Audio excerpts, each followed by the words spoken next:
All right, so you have an emergency that happens, and you have to come up with $4,000 right then and there, and you have it in your credit limit for your credit card. You use your credit card for that $4,000, but you don't have it in your bank. So how would you go about Oh, paying it off? okay. This is a great question. So, okay, a few years ago, so I have a house a few years ago, and I feel like it doesn't even matter if you have the money, but how are you using your credit? You see what I'm saying? So in this instance, we're gonna take $4,000 off of our credit.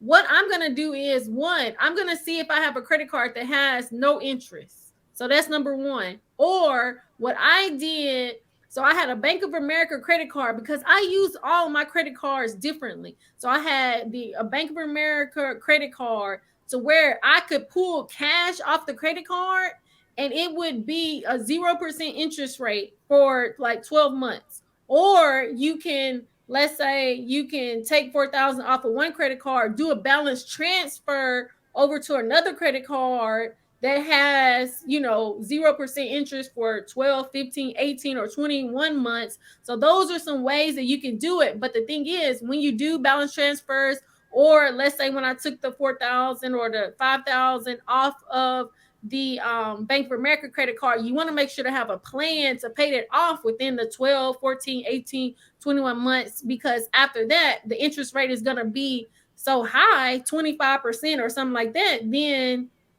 it's not going to be good. So I would say if you have to do that, just make sure that you have a plan for it. Wow. And before the billions, I want to chime in on what Tasha just said. In my opinion, what I would try to do is have an emergency account Yep. away from my credit cards, whether Mm-hmm. it's a stock account or I not a yeah. 401k, a bank account. Mm-hmm. So if that emergency arises, you could take your money from that account and not have to worry about interest. That would be my first goal. Second goal, I got to go with what Tasha said. Do not do a cash advance on your credit card because those That's like a APRs are 25. astronomical. Mm-hmm. If your credit card has a limit that's large enough to cover the $4,000, you want to take that credit card, make the purchase of whatever this emergency is, and going along with what Tasha said, I'm going to give you a couple of city cards, the City Diamond Preferred, The Mhm. the Discover City It. Edge, the Chase Freedom Flex, these 15, 18-month, 21-month. Once you make the purchase on your credit card that you have that has a $4,000 limit, you want to transfer that balance over to that 0% interest for 18 months. But you can't make the minimum payment. Ladies and gentlemen, to make you have to make sure if it's $4,000, you divide 4,000 by 18 months, 15 months, 21 months, whatever it is, and you have to pay it off. So you're continuing to take advantage of that 0%. But do not, ladies and gentlemen, anyone that's in this chat, do not take a cash advance out on your credit card because you're looking at 26, 29, 34% interest, and it's going to eat you alive. Mm-hmm. It's going to eat you alive. Yep. So that's if you want to pay it off, Tasha said it best. Get you a 0% credit card. Yep. Transfer it over to that. But Mm-hmm. before even worrying about putting it on a credit card, I would give me an emergency savings account That's or an it. emergency financial account. Mm-hmm. So when these emergencies arise, because life happens to Rod, it's going to happen before the business, it's going to happen to Tasha. We don't want to take $4,000 out of our life happens account, but I would rather take 4,000 out of my life happens account than to pay $9,000 or $10,000 in interest when it's all said. Right. Mhm. Mm-mm-mm. So another trick I learned as well. Let's say you have a loan. One way that I found out to pay off a loan a lot more quickly is by making multiple payments Mm-hmm. throughout the month. So instead of just making one payment throughout the month while interest is being accrued, you make multiple payments, even if it's the same amount.